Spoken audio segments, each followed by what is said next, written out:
Olá, amigos! Bem-vindos ao Daily Devotions, o devocional diário da De Gravataí, a nossa igreja, a nossa família, com o pastor Paulo Pereira e os comentários do texto da leitura sistemática, do propósito de leitura anual.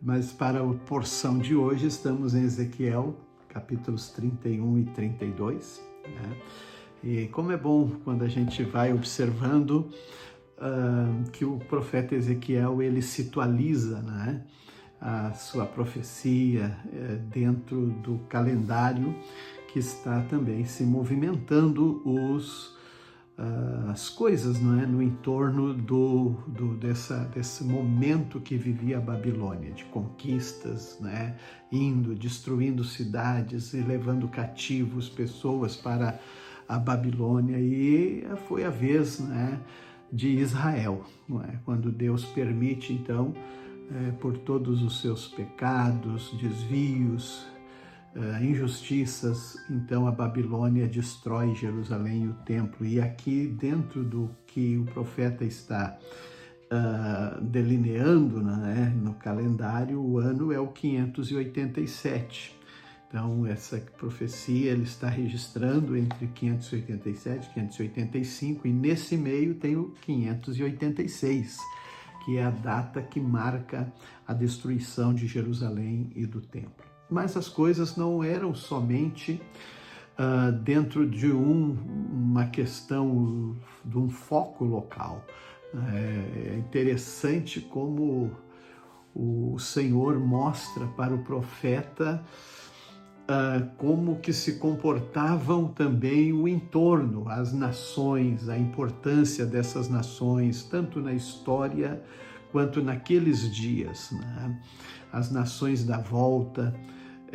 Eu acho muito importante que eles não tinham o que hoje se tem, aquela notícia em tempo real, as redes sociais, alguém mandando o que está acontecendo em Israel agora, o que está acontecendo nos Estados Unidos, no Irã, na China, na Rússia, Ucrânia. Não, eles não tinham, o que eles tinham era a revelação de Deus. Eu acho importantíssimo que o profeta Ezequiel, ele parece que está como que vivendo nos nossos dias com a capacidade de perceber toda a movimentação no entorno de Israel. Hoje eu acompanho muito as notícias de Israel, mesmo que eles, como nós estamos nesses tempos, tivemos a guerra em Gaza por 2 anos aproximadamente, e dentro desse momento desta guerra também as nações vizinhas que buscavam destruir Israel, como o Irã, o Iêmen, o Líbano, o Iraque, e dentro de Israel também, todo o movimento para a destruição de Israel. Mas hoje nós temos essas notícias que correm em tempo real.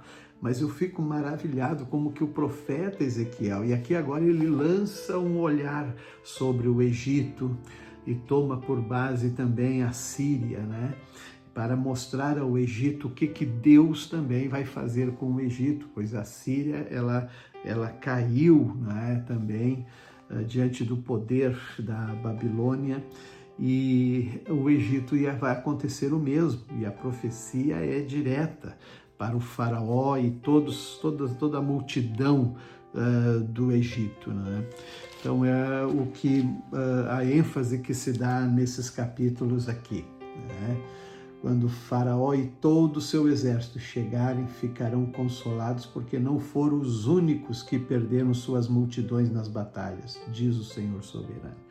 Então é esse entorno ali que está também debaixo desse domínio da Babilônia.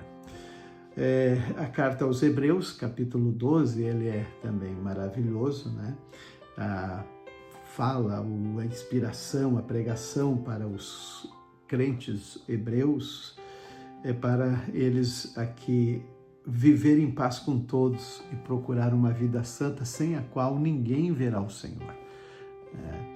E agora ele faz uma alusão uma das experiências mais extraordinárias também do povo, além de tantas outras, como o Mar Vermelho que se abre, o maná que desce do céu, as pragas do Egito, mas aqui ele lembra um momento central na história de Israel. Ele diz: vocês não chegaram a um monte que se pode tocar. Ele está agora lembrando do Sinai.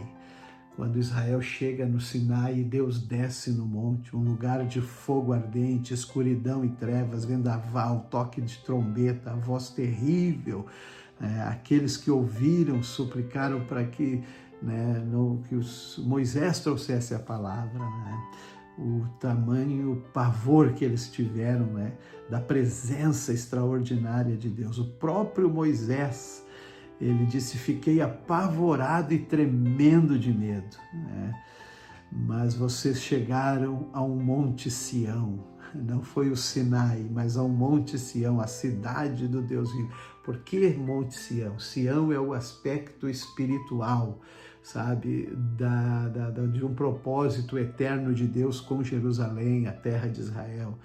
É muito especial. Vocês chegaram ao monte Sião, a cidade do Deus vivo, a Jerusalém celestial, aos incontáveis milhares de anjos em alegre reunião. Ele está vendo, vislumbrando esse céu, esse ambiente, celestial.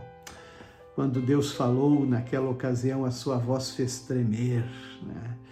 É coisa importante o que ele está fazendo os hebreus lembrarem. O Salmo 113 e o 114, também ele lembra os feitos do Senhor, mas ele fala da grandeza. Olha só a expressão: ele, Deus, se inclina para ver o que acontece nos céus e na terra. Se inclinar para ver o que acontece na terra, tudo na terra, parece mais simples, mas se inclinar para ver o céu significa que Deus é muito maior.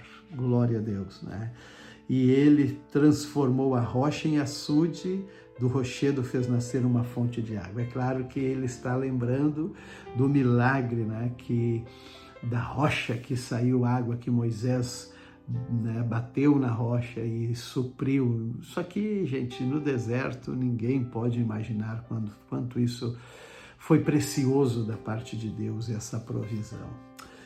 Muito bem, o Provérbios eu deixo essa reflexão: como a água reflete o rosto, assim o coração reflete quem a pessoa é. Então você conhece alguém, não é só pelo o exterior, mas é o coração que vai mostrar quem realmente cada um de nós é. Deus nos abençoe.